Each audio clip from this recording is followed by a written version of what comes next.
Welcome back to Dream Chasers. Today, I want to talk about something that touches a lot of people on a lot of different levels. I mean, we want to understand, do people really want to go to the NBA? And do you really have what it takes? Or do you really think that you can actually fathom the chance of playing in the NBA and what it really takes to get there, what it really takes to stay there? And, just what's in your heart, what's in your mind?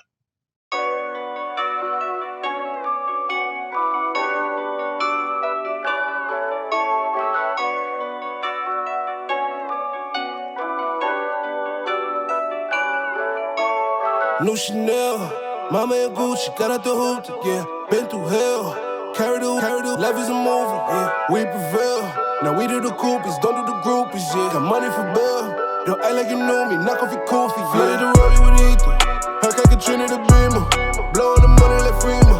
I got a flex in the sleepers, they tryna do me like Caesar. You gotta watch for the creepers, I got the eye and I steam you. Roll up and I blow you like I'm such a high achiever. I make a step to believe it. Don't think the grass is greener. I wasn't counted in either. Tryna get paid in full. I feel like ice in the cleaners. First off, I want to say thank you guys for tuning in. Thank you for the feedback. The feedback's been crazy. Please keep it coming. That's helping me daily, and at the same time, hopefully, it's helping somebody else. Today, I just wanted to talk about like, do people really want to go to the NBA? Do you as a hooper, do you really want to go to the WNBA? Do you want to go to the NBA? And I got this topic today. I got some great friends. Shout out to John Anderson. He has two children that are playing ball right now. They have a brand. It's called Heart Over the Height. It's dope. I'm gonna put in the link. I'll put in the link today so that you can click on that. They sell limited edition hoodies and they have merch just like us. So please go out and support Heart Over Height. And yeah, do that. So I was talking to John Anderson, and he was just saying, we have a mutual friend, and Monte Ellis. This is how we met. Well, we didn't meet through Monte Ellis, but we basically bridged the gap through Monte. So he was just saying how Monte would talk to a team that his son and Monte's son played on, and he was just telling them about the grind of NBA basketball. How a lot of people think this is what they want, but in all reality, they probably really don't want this. They probably don't want this life if they really knew what it entails and what it takes. So me being the guy that I am, and like I said, being around my brother, being around a bunch of NBA players and watching their grind, I mean, I'm just going to state some valid facts. And it's just certain things that I want you to think about if making the NBA is your goal. So the first thing I want to talk about is I'll shout this out to parents. Like, parents, you cannot walk your kid across that finish line. I mean, you could do everything in your power to try to continue to help their growth. You gotta continue to mold them. You gotta talk to them mentally. You gotta kind of do what you can physically for them, if that means speed and agility training. But you can't walk them across the finish line. Ultimately, that's gonna be up to them, and that's gonna be up to how factors come together at the last time. I mean, it's kind of crazy to see how parents just really overstep thinking that they're gonna push their kid to the NBA. Most of the guys that went to the NBA, it's not really like that. And then you do have some NBA players that have kids that went there. Well, the plus for them is that the kid saw their grind and maybe they understood certain things, but that didn't make it 110% that it was going to happen. Let's talk about a couple things. All right.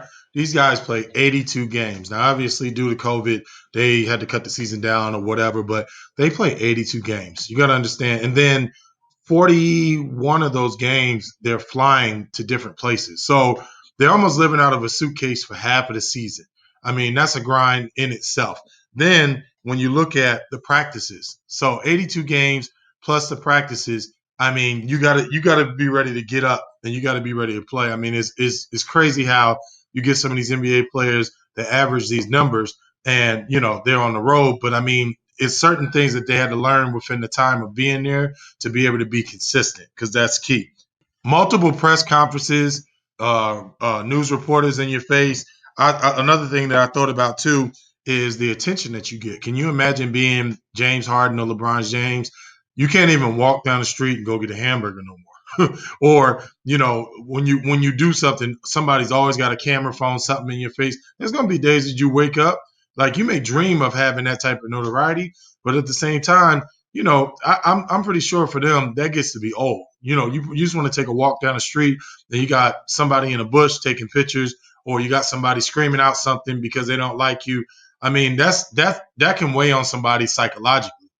People perceive you to be something that you're not, even if you have a bunch of money. I mean, for some of the guys that are blessed to have, 300, $400 million, still, it's really not as extravagant as what it seems. I mean, these guys really have lives. They have families, and having a certain amount of money doesn't mean that they're just so well off that they can't fall off. I mean, it's always something in the mix. It's always people coming after you. It's always, you may have people in your family that want a piece of your money. Now, a lot of times you don't know if somebody likes you because they like you, or do they really want a piece of that money. As always, you're always going to have the haters. You know what I mean? It's going to be haters everywhere, and you'll get a lot of that when you're in the NBA. Certain people shouldn't be there. I'm better than him. So-and-so is better than them. I mean, it's just always something, and I mean, I bet that's something that weighs on them as well. That summer grind is ridiculous. I'll tell you right now. Like, I remember after the season, most of those guys would take about 2 weeks off, and that was it. I mean, they'd probably get a vacation, maybe on an All-Star break, or maybe if somebody got hurt or something like that. But vacation was pretty limited. And I mean, these guys are training, 5-6 times a week. They're in the gym. I mean, these guys, to be in the NBA, you're working almost a 9 to 5 job, just about. I mean, can you back off a little bit? Yes.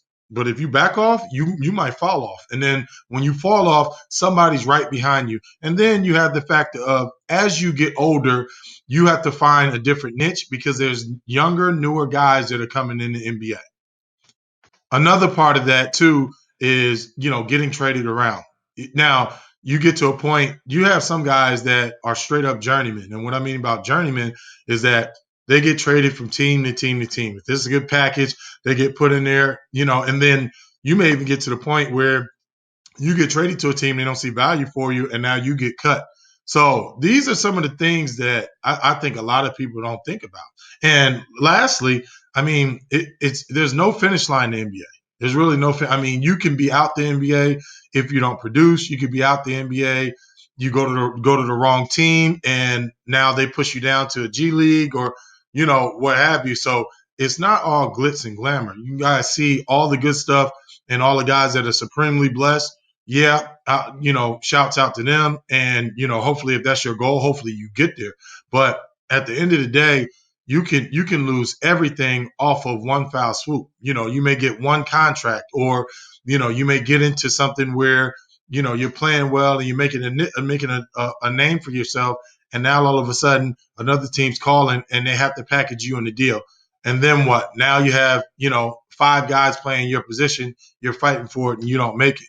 So being in the NBA, sometimes it may not be cracked up to what everybody else thinks it is, but just giving you some of the things to think about. I mean, just seeing some of this stuff and living a life with some of the people like my brother and some NBA All-Stars and seeing how they went at it.